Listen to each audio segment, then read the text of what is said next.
अस्सलामु अलैकुम वरहमतुल्लाहि वबरकातुहू।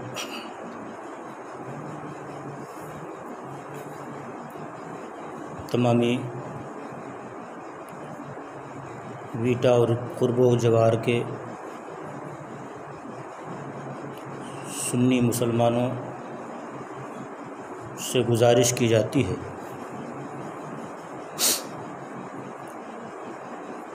ये वीडियो मैंने इसलिए बनाया है क्योंकि आज अलविदा जुमा है। तो लॉकडाउन में अलविदा जुमा और नमाज ईद के ताल्लुक़ से मुसलमान किस तरह से पढ़ें, इस ताल्लुक़ से मैंने ये वीडियो बनाई है।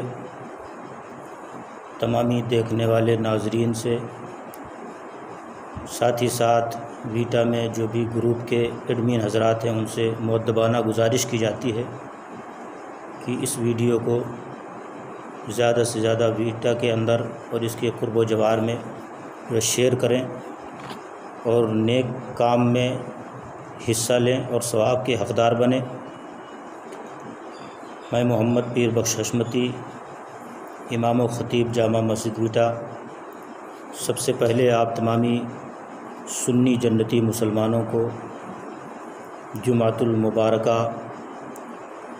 और आने वाले ईद उल फ़ित्र की मुबारकबाद पेश करता हूँ और अल्लाह तबारक व तआला की बारगाह में दुआ करता हूँ, परवरदिगार आलम हम तमामी मुसलमानों को रमज़ान शरीफ की नेमतों बरकतों से मालामाल फ़रमाए।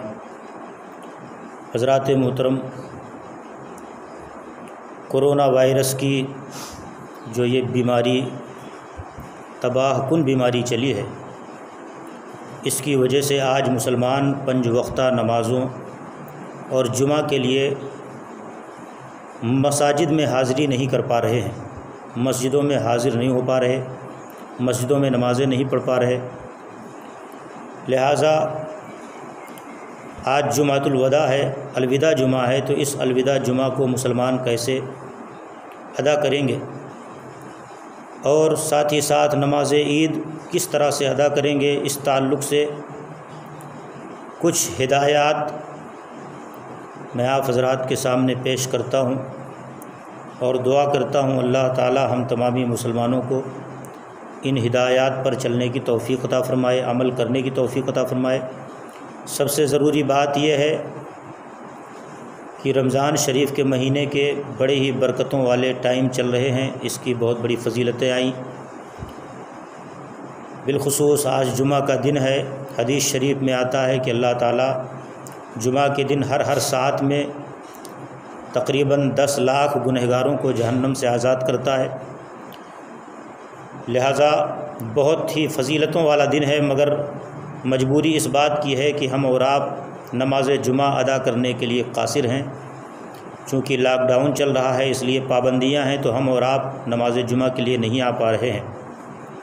लिहाजा गुजारिश ये है कि अपने घरों में ही कसरत के साथ आप नमाज़ों की पाबंदी करें, नमाज जुमा अलविदा भी वहीं अदा करें, क्योंकि जितने भी जुमा हैं रमज़ान शरीफ के सब अहमियत के लिहाज से बराबर हैं। ये अलविदा जुमा रमज़ान शरीफ का आखिरी जुमा है, इस वजह से भी इस जुमा को लोग ज़्यादा अहमियत देते हैं। मगर हमें चाहिए कि जिस तरह से हमने पहले के सारे जुमे अदा किए हैं, इसी तरीक़े से अलविदा जुमा को भी हम अपने घरों में अदा करें, यानी जुमा की नमाज की जगह में हमें नमाज ज़ुहर अपने घर में अदा करनी है। लिहाजा कुछ हिदायत दी जा रही हैं, इन्हें मुलाहिज़ा करें। लॉकडाउन में हुकूमत की तरफ से जितने लोगों को इजाज़त है मस्जिद में, वही लोग नमाज जमात से मसाजिद में या ईदगाह में अदा कर सकते हैं। जितने लोगों को हुकूमत की तरफ से जो है इजाज़त मिली है, तो उतने ही लोग मस्जिदों में जमात से नमाज अदा करें। बाकी हज़रात के ज़िम्मे से ईद की नमाज साक़ित होगी, वो अपने घरों में 4 रकात चाश्त की पढ़ेंगे। जुमातुल वदा में अलविदा जुमा के बदले में तो ज़ुहर रखी गई है, यानी जिसको जुमा ना मिल सके, हम चूँकि माज़ूर हैं, मजबूर हैं, रोके हुए हैं, हमको जो है हुकूमत की तरफ से पाबंदियां लागू की गई हैं कि हम मस्जिदों में इकट्ठा ना हों। इस वजह से हमें जुमा के दिन अपने घरों में ज़ुहर की नमाज़ अदा करने की ज़रूरत है। हमें चाहिए कि अपने घरों में ज़ुहर की नमाज़ अदा करें। रह गया ईद उल फ़ित्र का मसला, तो ईद उल फ़ित्र की नमाज़ का कोई बदल नहीं है, यानी उस नमाज़ के बदले में कोई दूसरी नमाज़ नहीं है। ना ही ईद उल फ़ित्र की नमाज़ हम अपने घर में अदा कर सकते हैं, क्योंकि उसके शराइत वही हैं जो जुमा के शराइत हैं। लिहाजा ईद उल फ़ित्र की नमाज़ जो हज़रात ना पा सकें उनके लिए ज़रूरी ये है, चूँकि उलमा हज़रात ने बयान फरमाया कि जिसकी नमाज ईद छूट जाए तो उसके लिए ज़रूरी है कि वो 4 रकात नमाज नफ़ल इस तरह से पढ़े कि 2-2 रकात करके पढ़े, या चाहे तो चारों रकात एक सलाम से भी पढ़ सकता है। 2 रकात नमाज नफ़ल शुक्राने के तौर पे अपने घरों में अदा करें।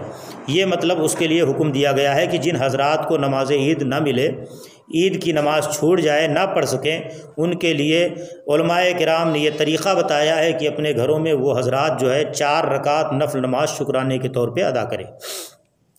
लिहाजा ये आप हज़रात नफिल नमाज जो है शुक्राने के तौर पे अपने घरों में अदा कर सकते हैं। रह गया मसला कि ईद उल फ़ित्र की नमाज का टाइम आप हज़रात अपने घरों में किस वक्त पे ये नमाज़ पढ़ेंगे, उसके लिए हमारे अहले सुन्नत वल जमात जामा मस्जिद वीटा के ज़िम्मेदारों ने ये हुक्म किया है, ये बताया है कि 9 बजे का टाइम सुबह में ये दिया गया है कि तमामी मुसलमान अपने अपने घरों में सुबह 9 बजे नमाज ईद उल फ़ित्र के बदले में अपने अपने घरों में 4 रकात नफल नमाज पढ़ेंगे। रमज़ान शरीफ 29 रमज़ान शरीफ मुबारक 29 रमज़ानुल मुबारक यानी 23 मई बरोज़े 23 मई को 2020 को बाद नमाज मगरिब चाँद देखने का एहतमाम करें। चाँद देखें, अगर चाँद नज़र आ जाए जिन मुसलमान भाइयों को, तो शहर के ज़िम्मेदार या बड़े किसी आलिम दीन के यहाँ आकर के उन हज़रात से ज़रूरी गुजारिश ये है कि वो लोग आकर के चाँद देखने की शहादत पेश करें। अगर चाँद नज़र ना आए तो फिर ऐसी सूरत में शरीयत इस्लामिया का हुक्म ये है कि रमज़ान शरीफ के 30 दिन मुकम्मल किए जाएं, उसके बाद ही ईद की नमाज़ पढ़ी जाए। लिहाजा टेलीफ़ोन या मोबाइल वग़ैरह के ज़रिए से अगर कोई ख़बर मौसूल होती है तो ऐसी ख़बर को शरीयत इस्लामिया के अंदर कबूल नहीं किया जाता है। लिहाजा किसी भी तरह की टेलीविज़न या अखबार या मोबाइल से आने वाली ख़बरों को ध्यान न दे करके चाँद देखने का एहतमाम करें। अगर चाँद दिख जाए तो आके शहादत पेश करें, और अगर चाँद ना दिखे तो मेरे आका सल्लल्लाहु ताला अलैहि वसल्लम ने इरशाद फरमाया है कि चाँद देख के ही रोज़ा रखो और चाँद देख के ही इफ्तार करो। तो ये हुक्म हमारे लिए शरीयत इस्लामिया के अंदर आया हुआ है। लिहाजा तमामी मुसलमानों से मुअद्दबाना मुखलिसाना मुहिब्बाना गुजारिश की जाती है कि तमामी मुसलमान भाई, चूँकि लॉकडाउन का टाइम है, लिहाजा मस्जिदों में भीड़ इकट्ठा ना करें। इसी में हमारे लिए भलाई है। अपने घर में सुरक्षित रहें, घर वालों को भी सुरक्षित रखें, और घर में ही रह करके हमें चाहिए कि नमाज़ों की पाबंदी करें, कुरान शरीफ की तिलावत करें। ईद की नमाज का टाइम आप लोगों के लिए, तमामी मुसलमानों के लिए 9 बजे सुबह में रखा गया है। लिहाजा तमामी मुसलमान 9 बजे के टाइम पे अपने अपने घरों में ईद उल फ़ित्र के जगह में 4 रकात नमाज नफिल पढ़ें। अल्लाह रब्बुल इज़्ज़त की बारगाह में दुआ है कि परवरदिगार आलम हम तमामी मुसलमानों को सही मानों में रमज़ान शरीफ की नेमतों, रहमतों, बरकतों से माला माल फरमाए। और ये भी दुआ है परवरदिगार आलम की बारगाह में कि इस माह मुक़द्दसा के तवस्सुल से अल्लाह तबारक व तआला हमारे जुमला मरहूमीन की मग़फ़िरत फरमाए। अस्सलामु अलैकुम व रहमतुल्लाहि व बरकातुहू।